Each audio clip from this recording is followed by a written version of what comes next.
Hey everybody, Derek here to bring my review for The Walking Dead Season 6 premiere. I have to say it was an amazing episode. I really enjoyed what they did with it, and there's a lot to talk about, so I'm going to get started. If you did not watch the episode, do not watch this video because otherwise you will be spoiled. Alrighty, let's do it. This was amazing. I really liked the setup of it. I really liked the idea behind it. And I really think that they did a better job utilizing flashbacks in this episode than they did before in No Sanctuary. There was a back and forth between the present and the past throughout the episode. So I'm going to start with the past and kind of work my way up a little bit because I think it will be the easiest way to deal with this synopsis. So it starts out with the past chronologically, right after Pete gets shot. We have Reg getting killed by Pete, and then Rick shoots Pete in the face. People are talking about how his face was just gone. We don't see it, of course, but apparently that's what happened. And, various people are just dealing with the aftermath of it. You have Jesse, Ron, and Sam very, upset by what has happened. Ron just gets up and storms out of the living room. You have Tara waking up, something that was really nice. She wakes up. People are there to see her. Glenn and Nicholas return from, of course, being outside of the wall. And Glenn ends up covering for him. He tells Maggie and the group inside, that they ran into walkers and he got hit by a ricochet. So he covered for Nicholas like I thought he would. We have Enid sitting on a roof, and Carl comes up and they hold hands. They're just sitting there on the roof while Enid's flicking a lighter. And, of course, Ron actually looks out of a window and sees this happening. So that's about all that happens with that, though. We don't really see a lot of Carl or Enid in this episode. We have Morgan, who, basically he gets reintroduced to, Rick and, getting to talk with him a little bit. And during this time, Morgan does tell Rick, we don't get to see it, but he does inform him about the wolves and, about what's happened to him. And Rick decides to put him in his own home. I think it was the exact place that Rick was at right after he beat up Pete. I think it was the same place. And I think the reason behind that was, of course, just because, after he saw Morgan the last time, we could obviously understand that Rick might think Morgan to be a little bit, mentally unstable. He doesn't want to, shock him too much by exposing him. And he just wants to make sure that Morgan has his head together. So he does put him in there. And, we also have other things going on there. He actually does go over to talk to him, and, Morgan actually seems like he's doing pretty good. He's very glad to see Rick.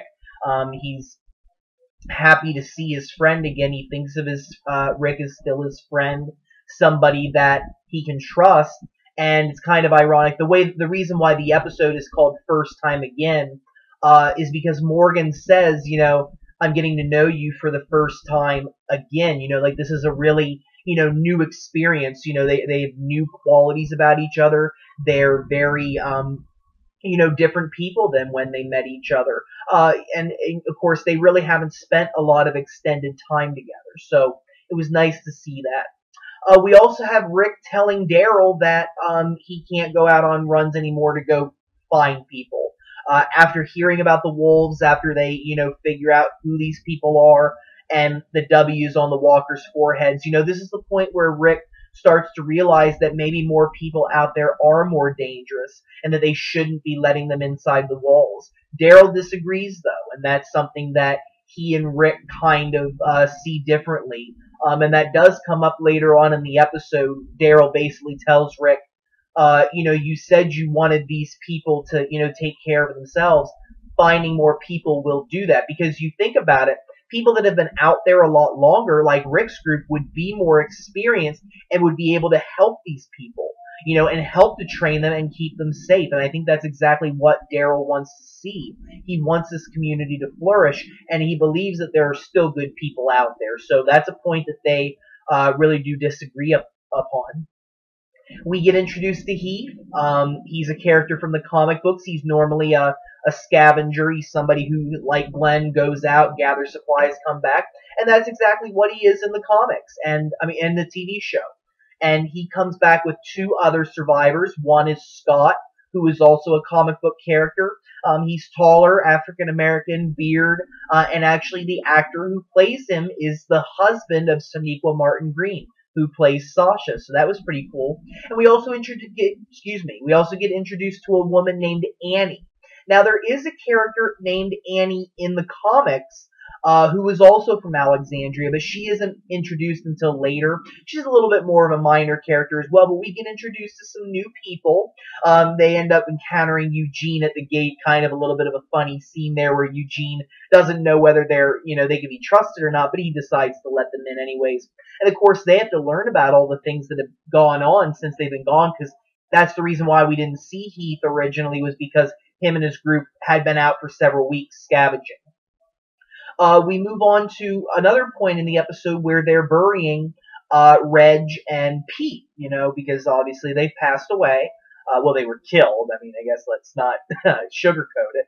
But, Tobin and Gabriel are burying both of them, and Rick basically confronts them and says, no, you are not burying Pete with the rest of these people. And Deanna backs him up. Deanna says, yeah, no, we're not burying Pete with the good people of this community. And she tells Rick to take him out and bury him, in the woods, away from the town, which Rick does. Rick and Morgan end up picking up the body. They put him in the trunk, and they drive out to the woods. Well, Ron sees this and decides to go after them.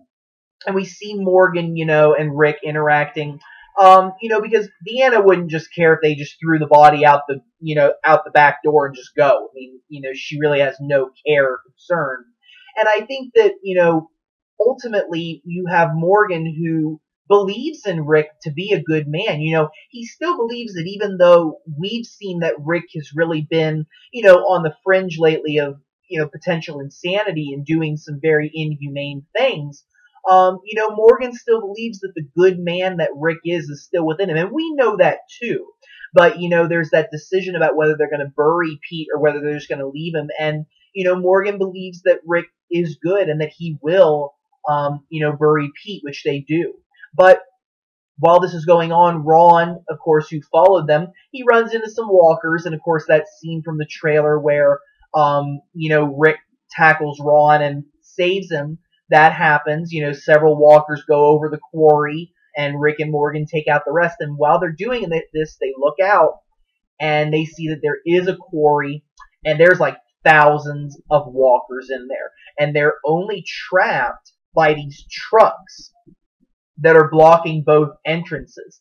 So they realize now that this is the reason why Alexandria has been lucky thus far, because the walkers would basically, they would travel around that way, and of course more and more and more would fall into the quarry. The trucks were able to keep them in, but the noise just from the walkers moaning and making noises is drawing more of them in, and eventually those trucks aren't going to be able to hold them in. And plus, the other thing is one of the trucks is leaning near towards the cliffside edge, so if it falls off, that gives the walkers an opening and they're going. So Rick realizes that this is why the community has not had to deal with a lot of walker problems.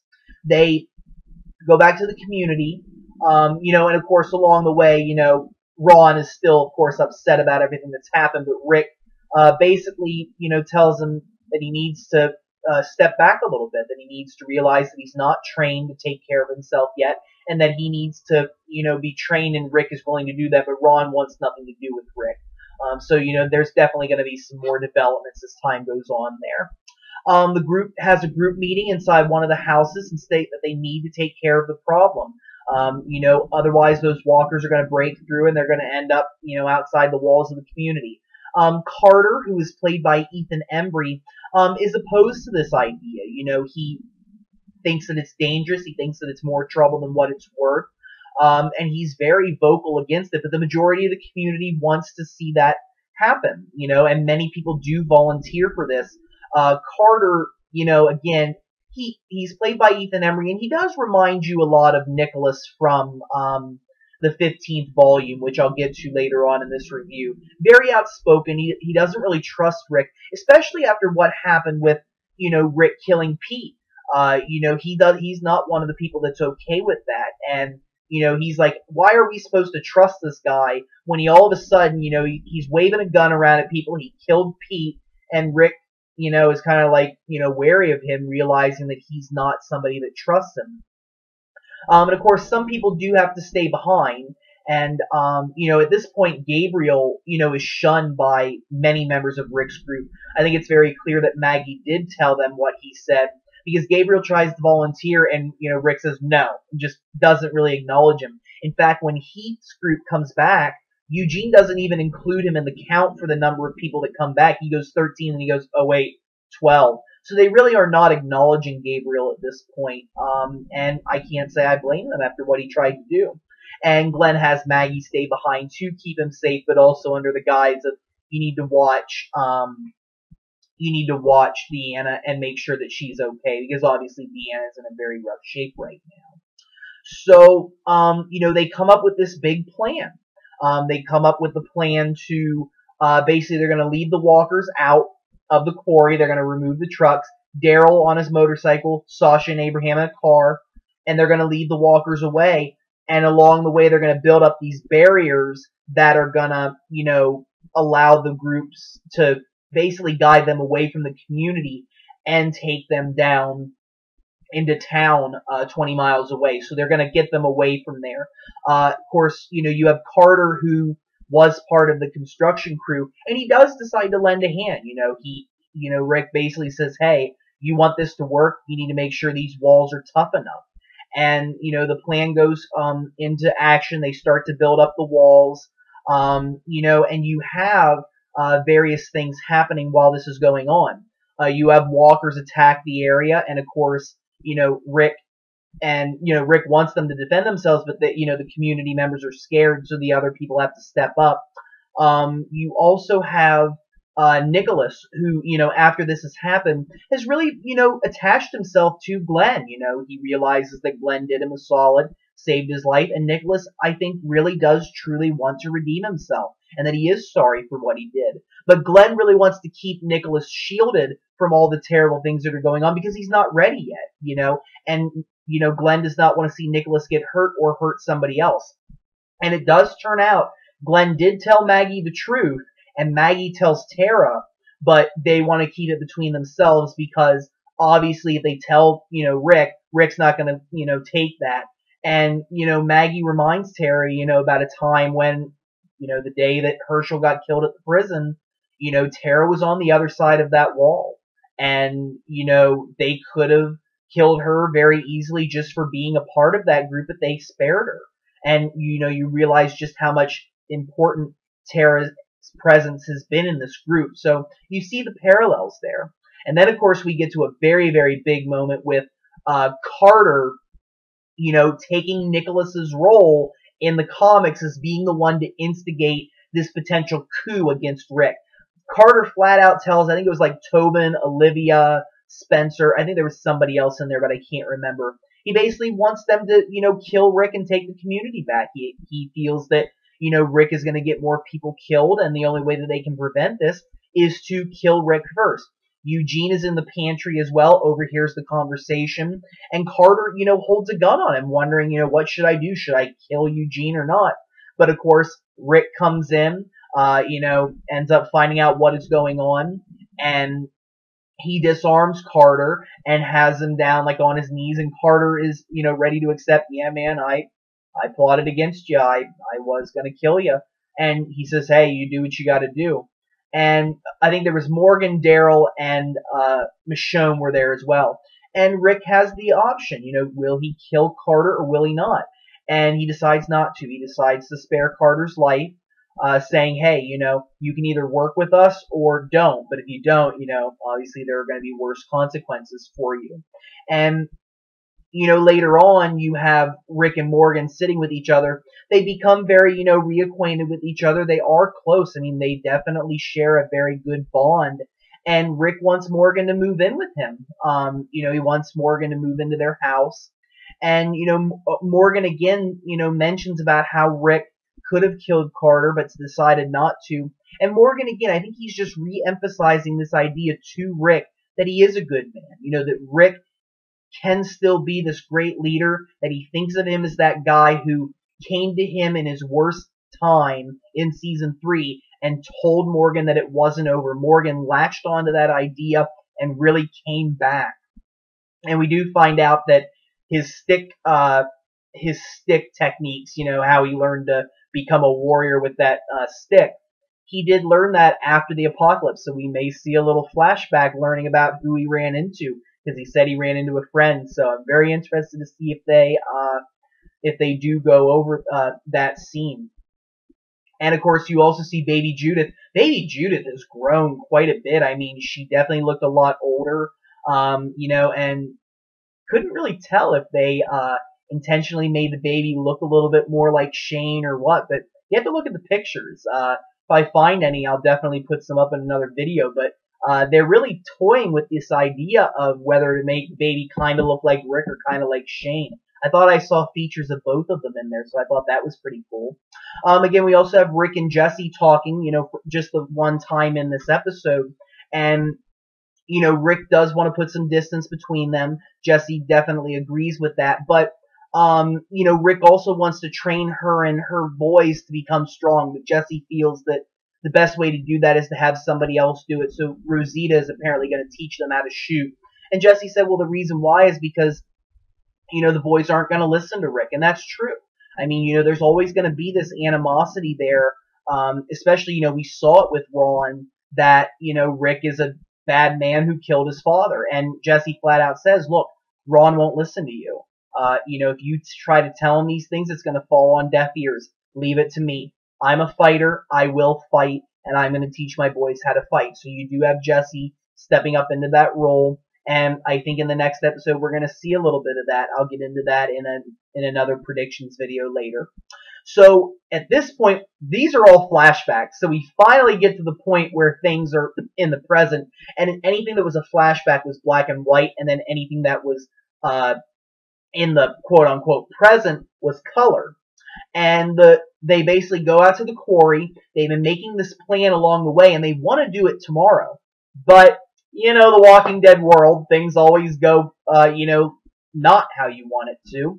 And that truck that they were talking about falls off the cliffside, opening everything up, so they have to do the plan early. So you have, you know, Daryl, Sasha, and Abraham in the cars and the motorcycle leading them away. The walls do hold, you know, the various spots that they built, the barriers do hold, and if the walkers like bang into them too hard, they like crush their skulls. So hey, you know, it really did work, and things mostly went, you know, according to plan. You know, a couple of hiccups. One, they ran into this hardware store, some kind of store where there were walkers inside, and they didn't want those walkers to, you know, distract the herd, because at this point, if something distracts them and the walkers go in different directions, the plan is screwed. So Glenn, Heath, and Nicholas take those walkers out. And initially, Glenn wants Nicholas to stay back. You know, hey, don't come anywhere near this. But, you know, Glenn and Heath try to take on the walkers themselves, but Nicholas ends up, you know, stepping up and helping them, you know, and he ends up really saving Glenn and Heath from potentially being bitten. And, you know, you do kind of see little hints that maybe Nicholas is starting to redeem himself a little bit. I don't think he's necessarily there yet, but you know, he did step up. We can see he is being more cooperative. And I think that his role will definitely become interesting as the season goes forward. Of course, not everything is going well. There are two bad things that happen in this episode. One, Carter dies. Ethan Embry's character was only around for one episode. And, you know, we saw a flashback where Rick basically says, you know, people like Carter, you know, people like him, they just don't get it. And no matter what anybody does, they're the people that are going to die. Comes true. They're in the woods, you know, making sure that none of the walkers stray away. And one of them, you know, there's a walker wedged in a tree that grabs Carter, bites him right on the face. You know, very, very sickening scene. And of course, you know, Carter falls down. Obviously, he's done. There's nothing you can do. And he's on the ground, you know, writhing in pain, screaming. And Rick, you know, wants to try to, he's like, Carter, you know, stop screaming, you know, it's not helping anything. He's starting to draw the walkers away. And unfortunately, Rick has to put Carter down in a sense. He takes his knife and stabs Carter right in the soft spot on the back of his head and kills him. And of course, Morgan sees this, and Michonne comes up as well. Definitely a very shocking scene, you know. Definitely something that maybe Rick did not want to necessarily do, but what other choice did he have in order for the plan to go forward? So we had that decision going on. Then, of course, the big ending. They're taking the walkers away. Everything's going fine. Then all of a sudden, you just hear this horn sound. Just this constant, like, blaring of what sounds like a truck horn. And as they're listening, they can tell that it's coming from far away. And they believe it's coming from Alexandria. And I have much reason to believe that that is true. You know, you see, and the ending is basically you hear the horn. Walkers are traveling towards Alexandria. And you see them walking by the sign indicating where Alexandria is at. And that's how the episode ends. So, where's that horn coming from? What's going on? You want to find out? You got to watch my next prediction video. I will have that up sometime within the next couple of days. So with that, I'm going to bring this video to a close. I want to thank all you guys for watching. If you have any questions or comments, don't be afraid to leave them. Feel free to subscribe. I do have more videos coming. If you guys have any suggestions for future videos that you would like to see, don't be afraid to suggest them. I'm glad Walking Dead is back. I've been looking forward to this. They did not disappoint, in my opinion. I hope you guys have a wonderful evening, and thank you very much for watching.